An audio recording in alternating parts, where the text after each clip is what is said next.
This is your home for St. Cloud State hockey, keeping you up to date on the NCHC. One-timer coming, they score! Ripped in! A bomb from Permix! Women's WCHA. So Dana Rasmussen fires and she scores! Dana Rasmussen for the Huskies alongside The National Hockey League. Dwayne Kaprizov in for a chance to win it! He scores! Kirill, the thrill is for real! Welcome to the NHL, a game winner! And everything from the state of hockey. St. Cloud Cathedral is now 42.6 seconds away from wrapping up the school's first ever title. Welcome to the Huskies Warming House Podcast Den.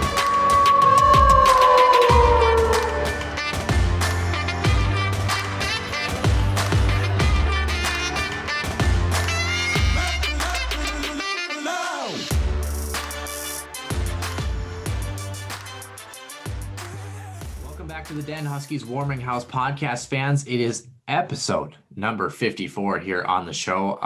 Nick is giving me a smirk here. Nick, I think one of my goals for the show is honestly to slow down and be a little more calm, a little more smooth, a little more suave, if you will. But anyway, speaking of things that are far from cool and calm in the hockey world, the NCAA Tournament Selection Committee is tonight. We are recording the show on Sunday at about 10 o'clock in the morning. So we're still going to give actually our brackets and our predictions for what we think the selection of the teams is going to be. And then we're going to find out how wrong each of us was the following week. But speaking of that, we do have a bracket challenge for fans to enter and some prizes potentially that they can win out of that. We'll have more information with that after the Huskies Illustrated Weekly Roundup. We're also going to touch on what the men's hockey team has to look forward to this week in the NCAA hockey tournament and their keys to success as we recap the NCHC Frozen Face-Off and take a look at what the Huskies need to do here in tournament time and playoff time. I'm Noah Grant, joined alongside my co-host Nick Maxon, and we're going to start today's segment with the Huskies Illustrated Weekly Roundup. CenterIceView News and Notes. CenterIceView provides you with the best coverage of St. Cloud State Huskies hockey, from game notes, recaps, photos, and more. Go to CenterIceView.com.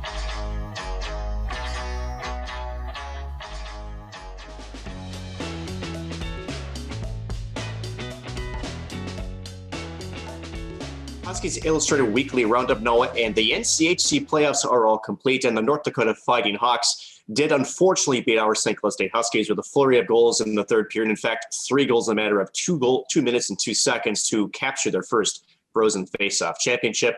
The Fighting Hawks will join the Gophers from Minnesota, Lake Superior State, AIC, UMass, and St. Lawrence as the teams are right now with auto bids into the NCAA tournament, which starts this week. St. Lawrence was the only notable upset, which did go on to beat number 10 Quinnipiac in overtime, while Lake Superior State was a bubble team that did punch their ticket again with that auto bid win, and as did AIC, which was a fringe team, at least according to the pairwise rankings coming into the weekend here last week.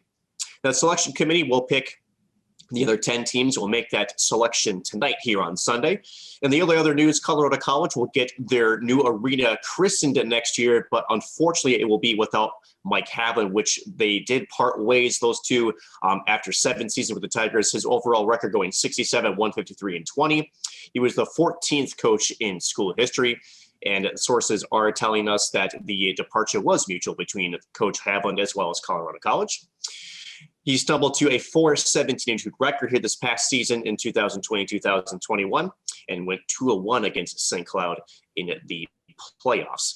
The NCAA tournament starts next week, and while women's hockey just concluded the national championship, which was the WCHA Wisconsin Badgers, who won over number 1 Northeastern in overtime at the hands of a crazy bank shot by forward Darryl Watts. The game finished in a 2-1 score to clinch the Badgers' 6th national title, the first of which was won in 2006 with a team that included current St. Cloud State women's hockey coach Janelle Sergey. Moving to news around the state of Minnesota in the National Hockey League, the section playoffs for high school were in full swing, but the Minnesota Wild were not in full swing this week, Nick. Wins against Arizona were short-lived as the team was thumped 5-1 and 6-0 in Colorado, and losing defenseman Matt Dumba for an indefinite amount of time after he fell awkwardly into the boards under his own power in the process of last week. The team sits in third place in the Honda West Division and is back at home all next week with a Monday and Wednesday 2-game series against Anaheim before a single game tilt on Thursday against St. Louis. The Wild will then be off until the following Monday, where they will travel to both San Jose and Vegas for a pair of games apiece. Couple notable St. Cloud State news. Boston Bruins defenseman and former St. Cloud State captain Jack Ncaa did make his NHL debut this past week. The Savage Minnesota native sits third all-time among St. Cloud State defensemen with 103 points in 4 seasons. Ncaa was the Huskies captain last season before heading to Providence this past offseason. Ncaa tallied 7 points in 12 games with the minor league club before getting called up to the big club, where the single game he debuted included 3 shots on goal and over 15 minutes of ice time. Bruins head coach Bruce Cassidy praised Ncaa's demeanor in the contest against the Sabres, saying in his first NHL game, guys are tentative, but he wasn't. He's going to have to learn. Guys are stronger and quicker here, but I like the fact that he was ready to go offensively. Cassidy further added that with the puck, he certainly wants to impact the game, and if that's the thing as a defenseman, he's going to have to do on a regular basis to stay here.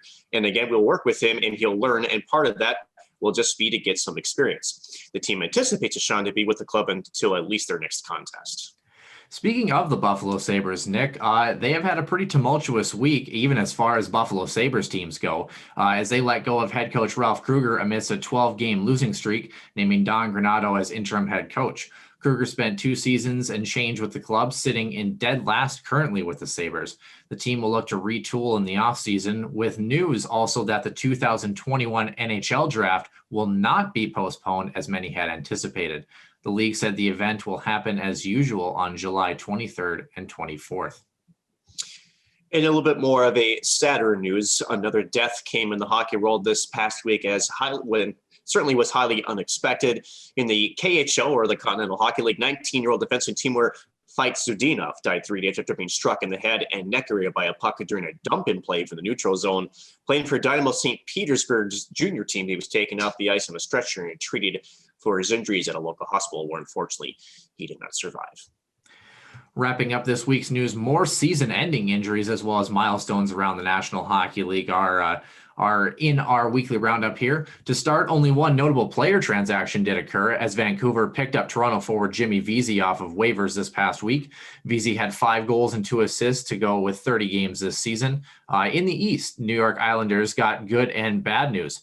On the good side, defenseman Thomas Hickey returned to action and nabbed 2 assists in his return for the Islanders after missing nearly 2 years of play due to a concussion. While on the flip side, the team will be without Minnesota native Anders Lee, who underwent surgery for a torn ACL that he suffered in a game against New Jersey.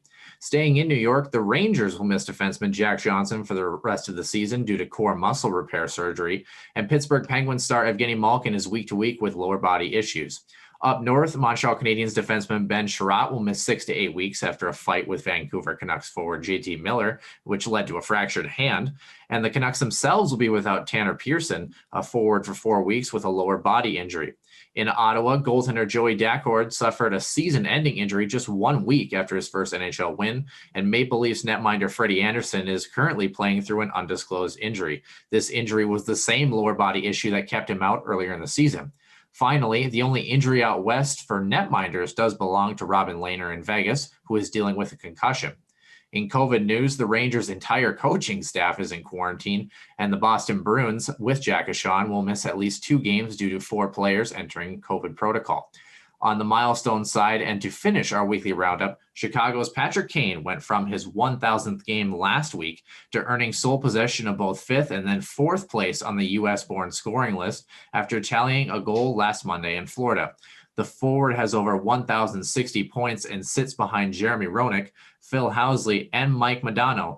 Modano, who is in first, finished his career with 1,374 points.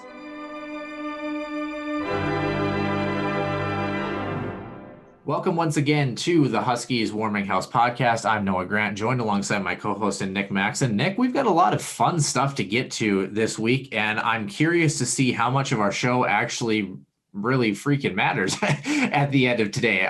So like we mentioned, we're going to be talking a lot about NCAA hockey. We do have a bracket challenge coming up that I'm going to mention in just a second. But first of all, Nick, I think it's important to note, if you listen to the intro of the show, which I haven't listened to the intro in our show in quite a while, just because I'm pretty used to what it is.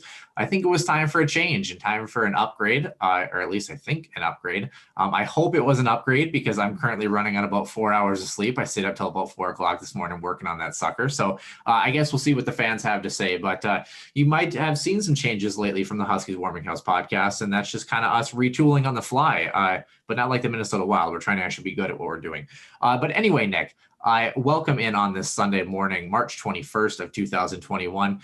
Nick, how are things for you down in the Twin Cities? Are you excited for the selection? Don't forget, we do have Dave Starman coming on, who is part of the selection festivities tonight on ESPN. He'll be joining us tomorrow and then essentially Tuesday morning for the show. What are you looking forward to this week, and what have you been up to in the past week? It's been a lot of work, and homework. It's amazing that, it's yesterday was the official first day of spring, or today was. So we're in playoff time. It's basketball time. We're March. It's the only time I really ever watched basketball. I'm sure all my DMs will be blown up with that. But that's okay. It's been busy, but it's about 60 degrees down here in the Twin Cities the last couple of days. So I've been trying to get out and try to enjoy some of the nice weather. Other than that, what I'm looking forward to tonight, especially as we're recording this on Sunday, is try to see, who's going to make the tournament. I think for St. Cloud State fans, I think we're sitting pretty solid as far as, it's a matter of what seeding, but, there's some local other teams that, maybe in, maybe out. And, at the end of the day, more interested to see where they place St. Cloud. And there was some talk that they would more devise the regionals based on geography, but from some of the bracketologies that at least I've seen, it does not appear that the NCAA actually is going to be following through with putting teams more geographically speaking versus just by seeding. So I think it's going to be interesting to see where everybody ends up and who's going to be, a couple of matchups here for St. Cloud. Yeah, it's interesting that you mentioned that. Like I said, we're going to give our bracket predictions here still, or what we think the selection is going to be for tonight. And then we'll talk more in depth with Dave Starman about the actual selection of the teams coming up, because, of course, we'll know at that particular time. And I got to be honest, I totally agree. I think the problem with the NCAA tournament right now is the fact that you just have too many teams from the West that are playing really good hockey. So to jump into that, Nick, as we do have some fan festivities to participate in this upcoming week, we're going to have an NCAA tournament bracket challenge on the men's side here. And here's a couple of rules. I have it written down on a note card because I have to be prepared, because I'm sure I'll forget something otherwise here. But the basis is going to be this. You can find the brackets on the NCAA website. I'm going to imagine they're going to be up either probably later tonight or at the worst Monday morning. And you're going to have a couple of days until Friday at 11 a.m. Central Time. That is the start time for the first game of the NCAA regionals. That's how much time you have to get your bracket in and submit it to us here. One bracket only per participant. So I want to make that clear. You can't send us 5 or 6 brackets and hope one of them sticks. And the reason being is that our winner, our person who has essentially the best bracket, will win a hat or a t-shirt. And then I think if they so choose, we're going to have them on the show for 10 minutes if they feel comfortable coming on the show. Talk to them a little bit about if they're Huskies fans, when they became a St. Cloud State Husky fan, kind of their favorite memories as a Huskies fan. And if they're not a Husky fan, we're going to ask them why the heck they aren't a Huskies fan, right, Nick? The other thing I think that, Nick, I guess you and I didn't really discuss pre-show, but maybe you and I can kind of think of this on the fly. To make the brackets potentially a little bit more accurate, do you think at some point we should find a way where we should have them list the scores for each game as well to see how accurate the scores are, or maybe goal totals in the Frozen Four or something like that? Something to maybe kind of similar to what the NHL does, where they do the goal total in the Stanley Cup final. What are your thoughts there? I think that would be a good idea, not only it would also provide us a little bit of a tiebreaker scenario too, just in case, we have some similar brackets out there, which I'm assuming there might be. It's not a bracket of 64 like you have in basketball, where there's a lot of, you can submit, how many different millions of brackets, where now with only a field of 16, those, and with college hockey fans being very in tune to who might be, moving forward and who might not be, I think they're going to see a lot of similarities coming through. So I think we need to add that little extra element to provide a tie-breaking procedure if need be. I definitely agree. So we're going to do we're going to do goal total for the 3 games in the Frozen Four. So how many goals between all 3 games, if if there's 5 goals scored in game 1, 7 goals scored in game 1, and 3 goals scored in the championship game, that's 15 total goals, and that's what you would write down in. So make sure you write the goal total as well for how many goals you think are going to be scored in the Frozen Four in your bracket as well. You can take a screenshot of your bracket. You can, however, you can scan your bracket if you wrote it down on a piece of paper. Just try to make it legible for us and try to get, the full bracket. Try to make it look nice so we can read what your bracket looks like. And don't forget to put your name on your bracket, or make sure that we know where to contact you and who the heck sent us particular brackets.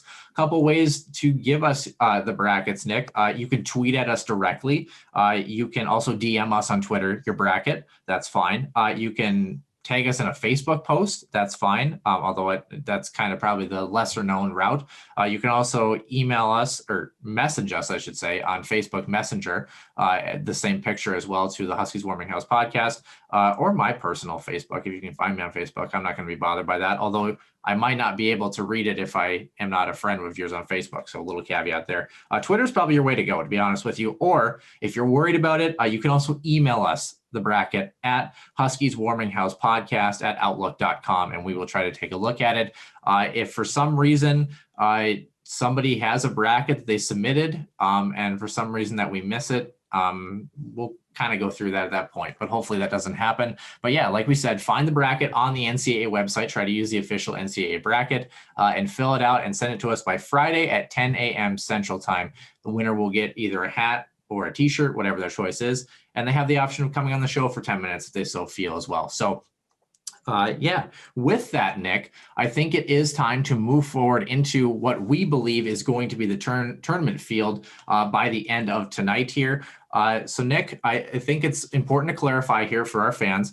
First, the 6 auto bids, like you did mention, for the tournament teams. These are the 6 teams that are guaranteed in the tournament, regardless of where they were in the standings or rankings before the selection committee tonight.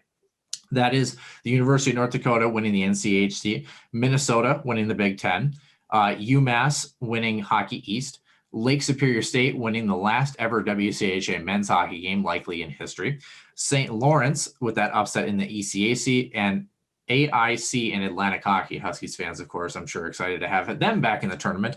But Nick, let's start probably out east. Do you want to go by regional site? Is that probably the better way to do that? Or you can start in the east or the west. You just pick a regional site. You do what you got to do, and we're going to go through. Do you want to just? I don't know how to do this. Should we go through each site, like back and forth between you and I, or should we go through your predictions first and then mine?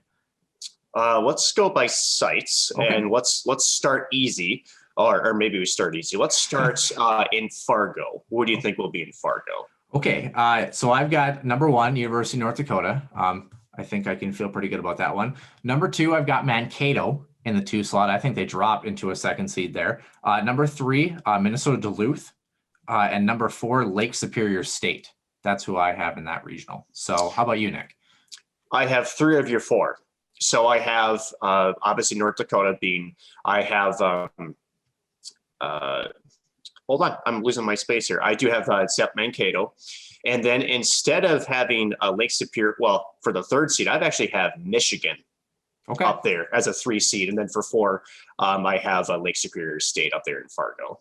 Okay, so I'm going to guess you probably put Duluth out in Loveland is probably my anticipation. Yeah, that is correct, yes. So moving over to Loveland, the Minnesota Golden Gophers, the 1 seed out in Colorado there. Number 2 are St. Cloud State Huskies in that tournament. Number 3, I have the Omaha Mavericks. And number 4, I have Bemidji State. So I have both the Mavericks and the Beavers qualifying for the tournament.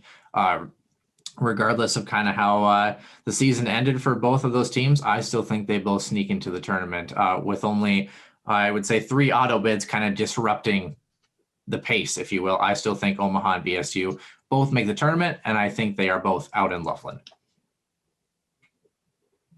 Yep. And so then obviously Loveland, I have Minnesota as the 1, St. Cloud State is the 2. I do have Duluth as the 3. And then 4, I have Bemidji State down there in Loveland to round up, I guess, half the field. Yeah. Yeah, interesting. I guess I'm intrigued. I guess if I can pick your brain a little bit, why do you pick Bemidji State over Omaha? And I'm not like, why are you doing that? I'm kind of just for the fans. What is your rationale for picking Bemidji over Omaha in the tournament? Because Omaha I actually have somewhere else. Okay, fair. I do have Omaha in the bracket, just not necessarily in Loveland, Colorado. Okay, interesting. Because I actually do have Omaha in, yes. Interesting. And more interesting because of the fact that Omaha, based on proximity, is way closer than Bemidji to send them out east. But nonetheless, I don't judge you that much. I'm going a little bit off the wall here just because you know how the NCAA tournament bracket selection always seems to befuddle everybody. When we think, some things make sense and, rightfully so, and then all of a sudden we're thrown, just like an axe, right in the middle of that. So I'm trying to be a little goofy with it just to try to predict some of that, stuff that happens usually when we have these selections.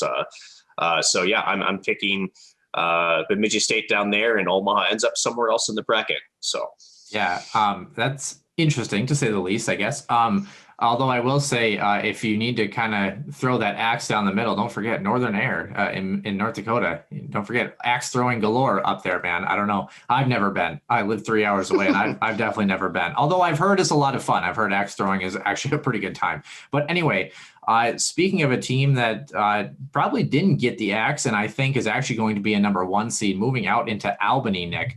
I think Wisconsin is the 1 seed out there. Number 2, I think, is UMass in that group. Number 3, Quinnipiac, and number 4 is AIC in that group. I think that that Wisconsin is the number 2, number 1 seed out in the East, if that makes sense to you. Who do you got in Albany for us? I had Wisconsin, and then I actually had UMass as the 2, and Quinnipiac as the 3, and then I had AIC as 4. So we pretty much went identical on that one. So yeah, okay. So now here's where it gets interesting because you have Michigan and Omaha here. So I'm very intrigued actually. Now that I'm looking at my sheet, you have probably, I think, somebody in here that I don't have in here. Maybe not. Anyway, so number 1. Boston College out in, I believe it's Bridgeport, right? Bridgeport is the final site.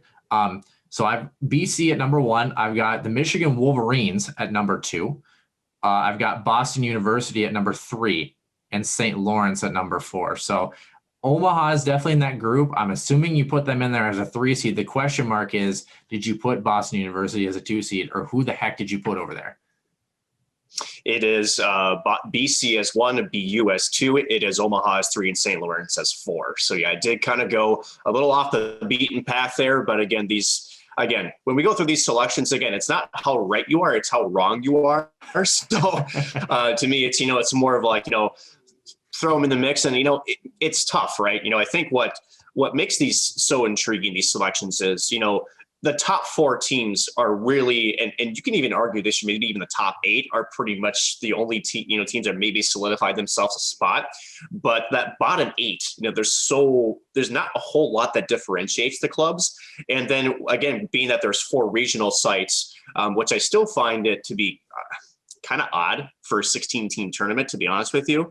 But it's really hard to differentiate where they go, because I almost feels like they take those bottom 8, they put them in a hat and just draw a name and go, oh, there you go. Here we go. It doesn't seem to make a whole lot of sense, at least that way. So I'm intrigued. I think at least the 16 teams that we have in, I know there's a couple of differences between you and I, do deserve to be in the tournament. One notable NCHC team that we both did not have on the board was Denver. And I think, at the end of it, Denver, they were on the second half of the year, Noah, but I don't think their resume eclipses them into the bracket, at least from my concern. I think they were pretty close, but to me, I can't put them above any other teams that we had on the board.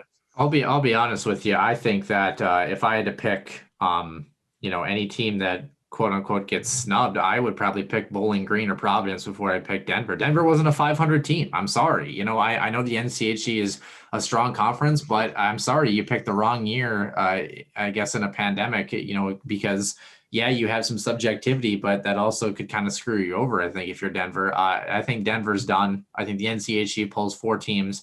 That'll be that. Yeah, and we actually picked the same field of 16 teams. We had them at different locations, but we actually picked the same field of 16, which we kind of agree on something, which is a rarity, I guess, but we'll take it nonetheless.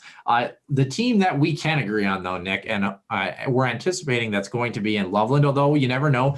Mankato could end up in Loveland, and UND could have St. Cloud and Fargo as well. Those are 2 that could legitimately switch as well, because theoretically, if Mankato sits in 5 and St. Cloud is 6 or 7, they might say that North Dakota is the stronger West seed and give them what they would say a quote unquote weaker number 2 seed, if you will. And that would be St. Cloud State in that scenario. So St. Cloud could very much end up in Fargo as well, but nonetheless, they've got their work cut out for them. They're searching for their first regional win in the first round in quite a few years. I believe it's been 4 tournament appearances since they've last won in the first round. So let's kind of back up a little bit first.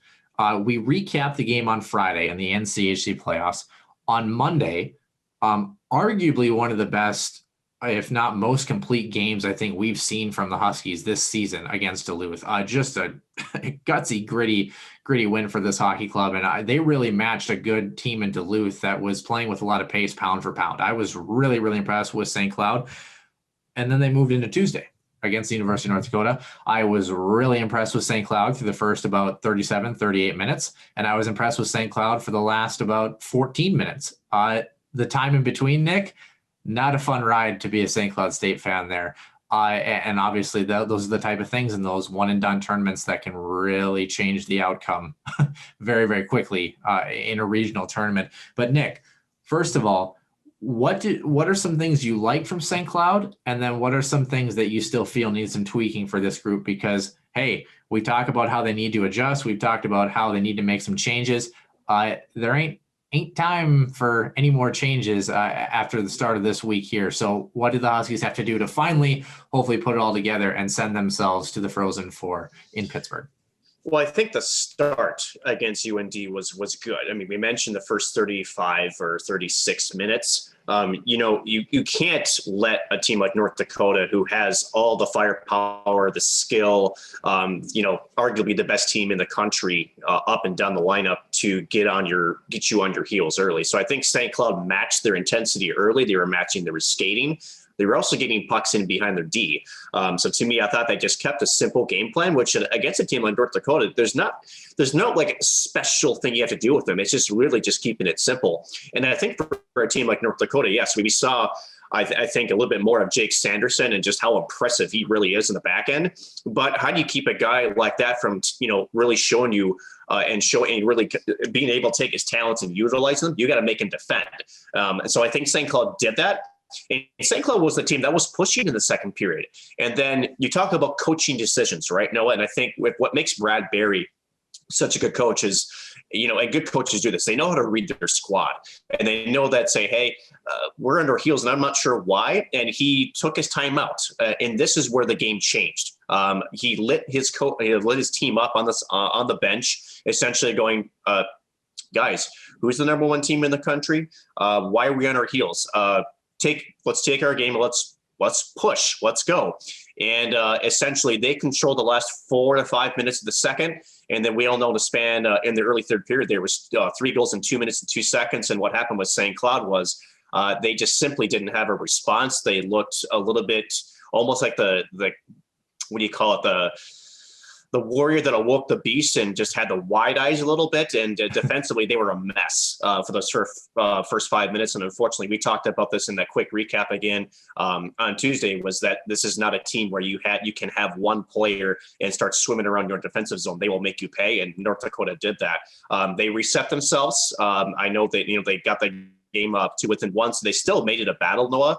But, those are the type of lapses in your gameplay against a team like that, where that can cost you your season. And if that's going to be one thing where St. Cloud has got to just be able to continue to push, and no more so if you're feeling pinned, to not be afraid to take an icing, to take the puck off the glass, like just try to release some pressure and not allow a team like North to continue to cycle and, do those things. You have to, it's that smart puck management decisions that St. Cloud has to just sort of go back to the basics on in those situations to just survive those minutes, but limit those offensive opportunities for teams like North Dakota. Yeah, I definitely agree. And the big thing for the Huskies is we saw kind of an interesting foray of players, I guess, if you will, for St. Cloud, that not that they don't make an impact, but I guess some guys that maybe really, really stepped up their game in playoff time, which I think is something that's very what would you call it? Exciting, I guess, for lack of a better term, for the St. Cloud State group. I think Kevin Fitzgerald really upped his game. I really like the way he played. Kyler Kupka had a very, very nice weekend. I thought Will Hammer looked all right defensively, taking care of a lot of plays there. I still think there's a lot more work for the centermen to be done as far as draws are concerned with this group.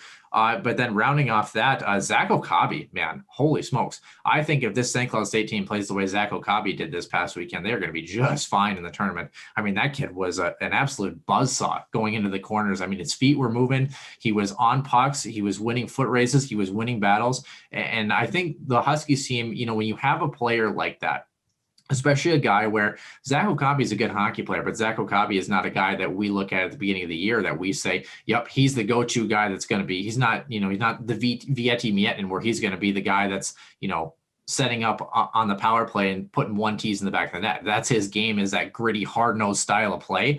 When you have a guy like that can be that spark plug guy in the offense, like Zach Okabe was this past weekend, the rest of the team follows suit. And I think when you look at the Huskies and their ability, what they're so good at, everyone says they're a good team off the rush. I kind of agree with that, to be honest with you. I think where St. Cloud State really does their work is below the dots and below the goal line and behind the net, to be honest with you, just kind of rotating things from east to west and then low to high. I think they do a really nice job of just kind of creating controlled chaos around the net front, and they're not afraid to go to the crease. And that's what I think makes this St. Cloud State different from a lot of other teams. We saw it finally this weekend break through. We definitely saw it against Colorado, although Colorado College was just struggle busting that day. But we saw it against Duluth, and I think we saw it for most of the game against North Dakota, at least through the first half of the game, where St. Cloud was willing to attack the crease and the blue paint. And that is something that you talk about tournament time, you talk about gritty goals, you talk about the type of plays you need to make in order to find that extra little bit of space. It's usually not going to be a first chance opportunity in these NCAA tournaments. Speaking of first chance opportunities, Nick, the one thing that I think the Huskies need to clean up besides their faceoffs, I kind of hate to harp on it, but I think I'm just expecting a little bit more out of the defensive core on the defensive side of the puck. That's the only thing that I kind of look at. David Rennick was strong last weekend. I just look at the defensive core sometimes. I think they have a tendency sometimes, if you will, to I don't know. I don't want to use the term not engage, but I think it's just simple body position, simple stick on puck, simple, are you disrupting the play of the forward that's coming down against you or down the wall or creating a cycle play? And when I look at that, sometimes I think the Huskies defensemen, they've got good body position. They're usually in generally the right place, but is their stick in the right position? It's not really so much about your feet. It's where is your stick in relation to disrupting the play, and then just having a head on swivel. I don't remember what goal it was, if it was the power play goal, but not to pick him out, but he just was a defenseman on the play. Nick Perbix, right? You've got two St. Cloud State defensemen that are, he's on the front side post where he should be, but he didn't turn his head and, head on a swivel, and all of a sudden it's in the back of the net, and the complexion of the game has changed. So I think for the Huskies, picking up guys in front of the net and just making sure your head is on a swivel and then just disrupt plays. I think they do a really good job. Actually, the Huskies do on the penalty kill because they're willing to be a lot more aggressive. I think they just got to play like that for a full 60 when they're 5-on-5. So a couple of things on the defensive core, because I agree with those two things. I want to add a couple of things, the defensive core.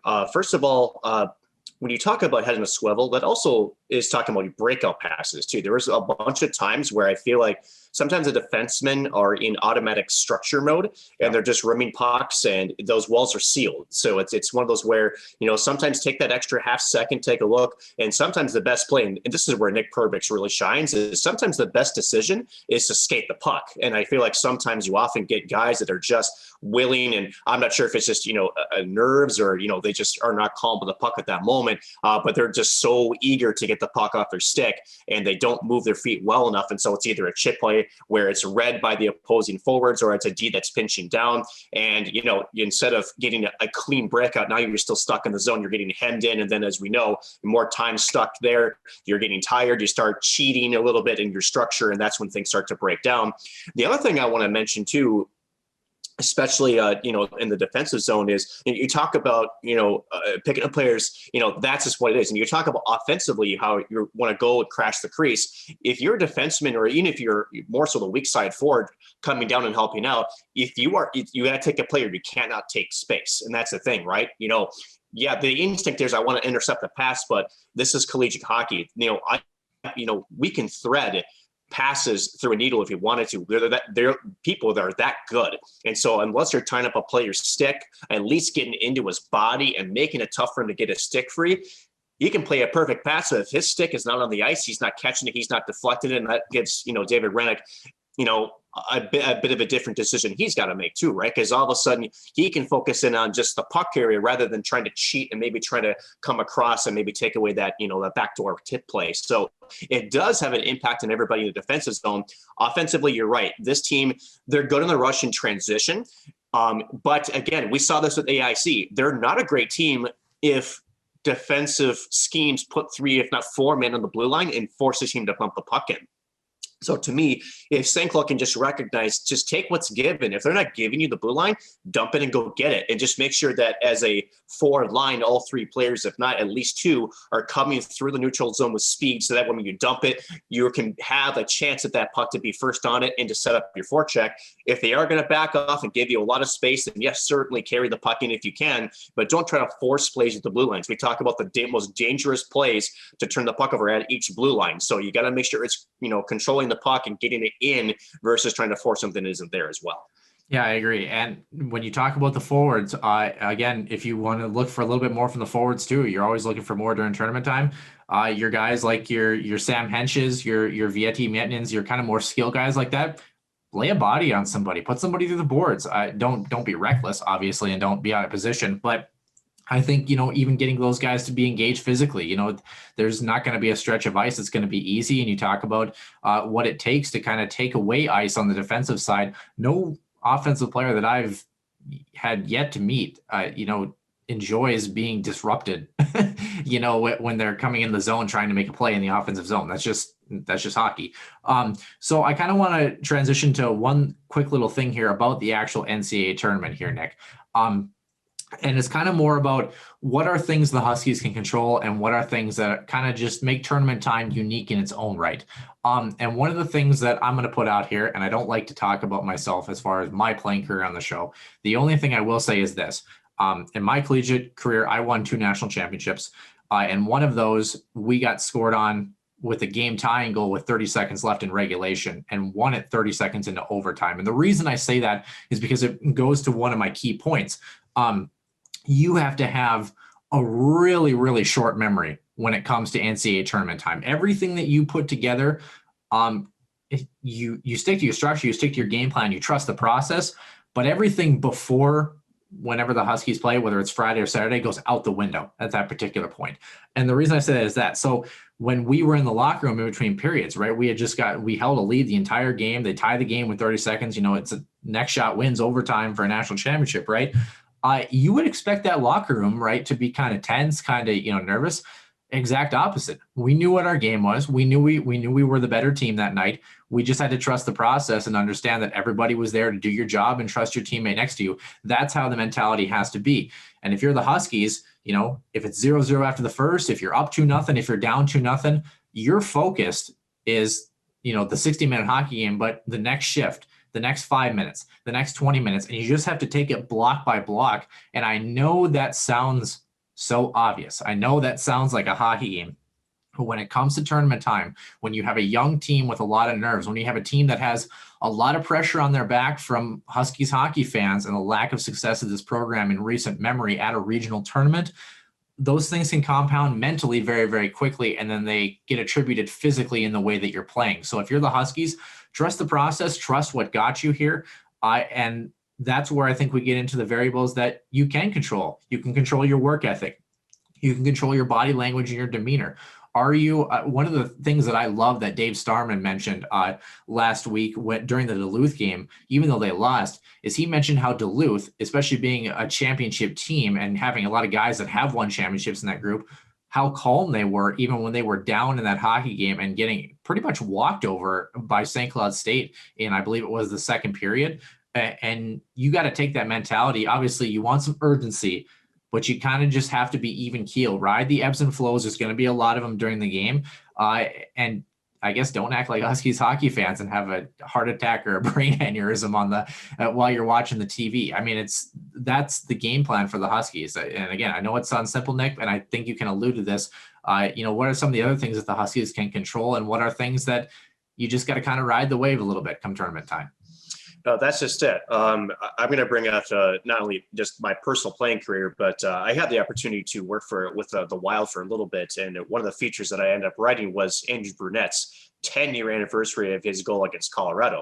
Now, for those who don't remember that game, they were getting walked. Mm-hmm. I mean, they spent probably in a total of 5 minutes of that overtime before Andrew Burnett scored. They probably spent 4.5 minutes in their own zone. I asked Andrew Burnett about that, and his mentality was very similar to what you described. It's like, yeah, it may look like, we were like scrambling a bit, and they had 6 shots on goal to our 1, I think, at that point. But all their shots are coming from the outside. We weren't giving them on the inside. Yeah, we were spending a lot of time in our defensive zone, but we knew our structure was good. And we knew that, if we just, stuck to it and, just kept their big guns like Sakic and Hayduke to the outside, we were going to be just fine. And sure enough, it was a defensive zone turnover. I passed up to Zoltak, and then it was 2 defensemen going in on Zoltak. And that's the thing is when you try to do too much, Noah, that's what kills you, honestly, is when you have 2 defensemen, and you got to credit Zoltak there for driving the net there. Both defensemen get caught trying to take him as the most dangerous guy. And Burnett was one-on-one with Patrick Waugh. He essentially ended his career that night with the backhand goal that went behind him. So at the end of it, yeah, trust the process, but also understand that, it's the mental mistakes which cost you. It's not necessarily the physical ones. And just, again, you have to play with some swagger, but also play with the fact that it's like, hey, I'm confident in this team. I'm confident in my teammate. And if I step out of position, not only does it affect me, but it affects the entire scheme, whether it's offensive or defense. So it's the mental mistake. It's the mental side of the game, which is the reason why teams will advance during this time of the year. So for St. Cloud, again, a big reason why Seamus Donahue and Jared Cockrell have been brought in. They're the veteran presence that, are probably going to, stick to that a little bit better than maybe see a young person who maybe had a little bit more nerves in their body. So I would expect them to have a pretty big impact coming up in the next couple of weeks. So at the end of it, this team has a good mix. Again, just do what got you here, and just, like you said, control what you can control. Yeah, science says you actually lose nerve endings as you become a veteran. That's what you're trying to tell us here, right? Pretty much. but I mean, truly, and it's one of those things, and I think that it benefits St. Cloud State being a 2 seed, not having the pressure of being that 1 seed. Huskies fans, the worst that happens, and I hope it doesn't happen, I hope the Huskies rattle off 4 straight wins here in the next 3.5 weeks. The worst that happens is the Huskies lose a hockey game. And I think you kind of have to take that into account too. One of my most favorite things about kind of playoff performances, I think it's in the movie Fastball, if I'm not mistaken, a documentary about, the fastball, its evolution in baseball history. And it was, Goose Gossage, he was talking about how he went into this playoff game as a young player and he was so nervous. And then he kind of just took a deep breath and he goes, what's the worst that happens if I give up a bomb here? I'm elk hunting tomorrow in Colorado. And that it sounds silly, but it just relaxed him so much. He threw his hardest pitch of the night, and the mentality has to be the same. The Huskies, don't let the moment get bigger than what it is, because the moment's already big, if that makes sense. And this Huskies group, I think, has seen enough adversity to where I think they can do some damage in whatever regional that they're at. but they have to play their game. We've seen some really, really tough St. Cloud State performances this year. You just hope that, whenever they play, it isn't going to be one of those performances. They will be off for a week and a half by the time that they play. So that's another added challenge too, just kind of getting the legs back under them and that sort of thing.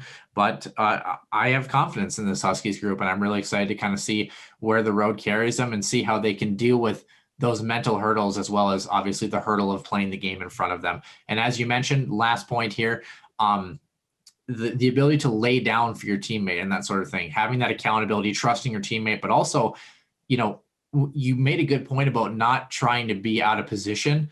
It's not trying to be out of position to essentially not screw your teammate over, if that makes sense, and trying to do whatever you can for the team. Again, sounds like simple hockey, but it is such a mental hurdle when you sit in a national championship game, especially those first couple shifts, or in an NCAA tournament game. Let's be real. I've been there. The nerves are there, and you kind of have to find a way to manage the emotions. And the more animated and the more chaotic the bench gets, the more chaotic and frustrated your game gets. So you've got to play like the Duluth Bulldogs have, back-to-back national champions, kind of have that mentality. And then when you see Duluth, wherever you see them, if you see them in the Frozen Four, how about we beat them this year? It sounds like a good plan. So moving on to our last topic of the day, Nick. And I don't know what we're going to call this segment, but I kind of thought about maybe one of us comes with just a single question to kind of finish the show, something about something we saw last week, or kind of a question mark about something related to the hockey world or something like that. And my question for you is this, Nick, and it involves the women's national championship game. I had an argument with my friend about this last night. Daryl Watts, game winner against Northeastern for Wisconsin in overtime, picks up the puck behind the net as a left-handed shot. And the defenseman, there's actually two defensemen collapsing on either side, but the defenseman that's on her, I guess, on-hand side, it'd be her off-hand side if she was facing the net, but her on-hand side, since she's facing the opposite direction, she just shoots the puck pretty much like stomach height, essentially, and it goes off the defenseman into the net for the game winner. Post-game interview, she kind of alluded that she meant to do it. My friend says, BS, no way. There's no way that she meant to do that. He's like, oh, she was trying to send it back to the point. I don't know. I think the fact that it was chest height and not shin pad height tells me a lot about what the mentality of that play was. But my question for you, Nick, was the goal by Daryl Watts in Wisconsin for a national championship? Was the play on purpose? I think part of it was, yeah, absolutely. At the end of it, how many times do we hear the cliche, throw the puck at the net and good things happen? Also, when you watch NHL goals, at least it's been a rising trend, how many times that we see Mitch Marner behind the net or Matt Tkachuk, they're hitting the puck off the back of their goaltender to bounce it in. It's becoming more of a kind of a strategic trend. And at the end of it, yeah, if you're passing the puck, it's not chest height. It's not, no, because that's very difficult to control, number one. And at the end of it, could she be kind of, being snarky about it? Sure. I mean, she could be, just like, yeah, I meant to do it. So the context there is right. But at the end of it, I think she was trying to get the puck towards the net. The fact that it probably took a very fortuitous bounce in the net was probably like a little bit more of a bonus on. But at the end of it, you're trying to create havoc, right? You're trying to create something to get the puck towards the crease. And, Wisconsin, if there's one thing that they're so good at, I've watched the women's team for Wisconsin in person. I had the chance to call the series with St. Cloud when they were in Hurlbutz National Hockey Center this spring. They're very good about putting the puck towards the net, not necessarily to score, but also to try to create a second and third chance opportunities for teammates. They're so good about setting up others by using the goaltender, like almost like the pillow play or like, the bounce play per se. Was it one of those? Maybe, but Wisconsin does such a good job of attacking the net. And to me, fortuitous bounce, did she mean to do 100%? Probably not, but was it an intended play? I think so. Yeah, I think it was intended to get it towards the net. Yeah, I definitely agree. And like we kind of talked about, it's going back to the game tying goal against us in that national tournament, a couple of years ago. The game tying goal was a shot from the corner of the blue line from the point, and it actually went off the guy in front and then off the glove of our defenseman into the back of the net, right? Just one of those where good things happen when you put a puck on net.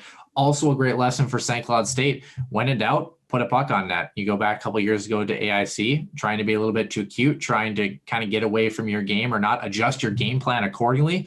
That's another big thing in the national tournament, is making those adjustments. When in doubt, puck on net is never a bad option because it means you're in the right zone. What do you got for us, Nick?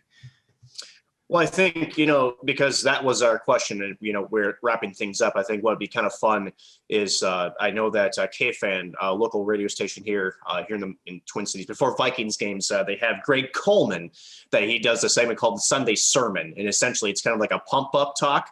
And so what I want to do is something kind of off the cuff here. Okay. I know a lot of the Huskies fans, and especially some of the Huskies, I know that a lot of the Huskies players watch this, and we won't have a chance to really do something before this tournament. So essentially, I want to do a little bit of a message to the team like I would Herb Brooks and the coach, but I'm not going to sound as good.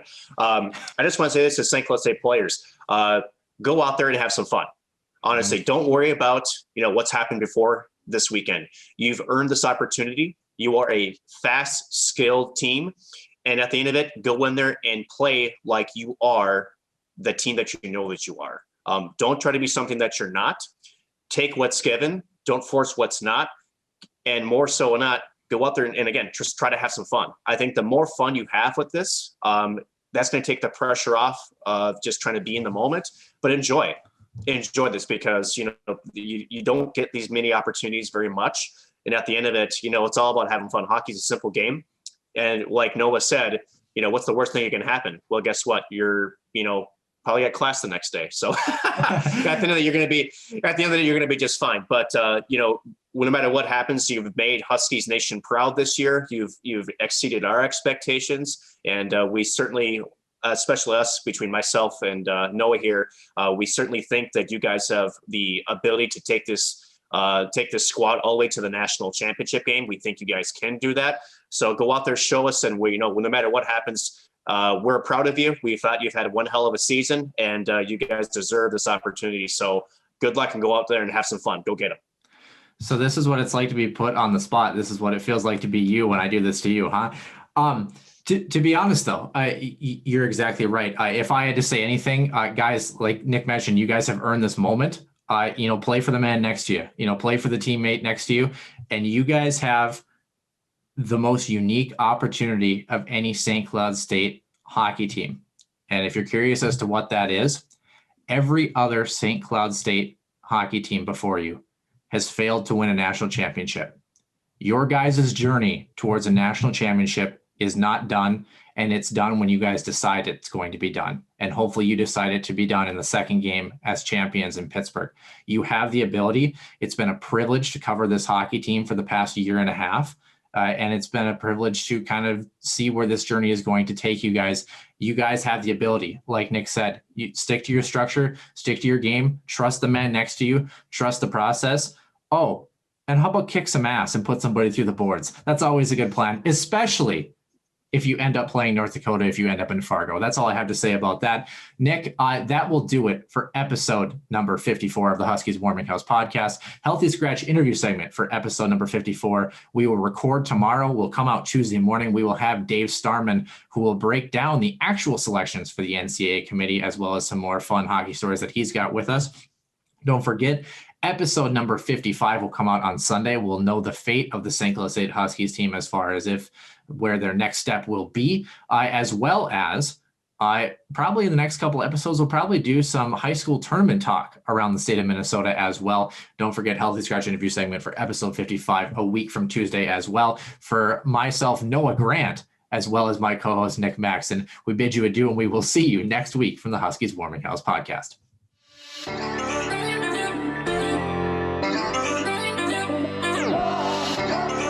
One-timer, come in, they score! Ripped in! A bomb from Pervix! So Dana Rasmussen fires and she scores! Dana Rasmussen for the Huskies alongside Dwayne Kaprizov in for a chance to win it! He scores! Kirill the Thrill is for real!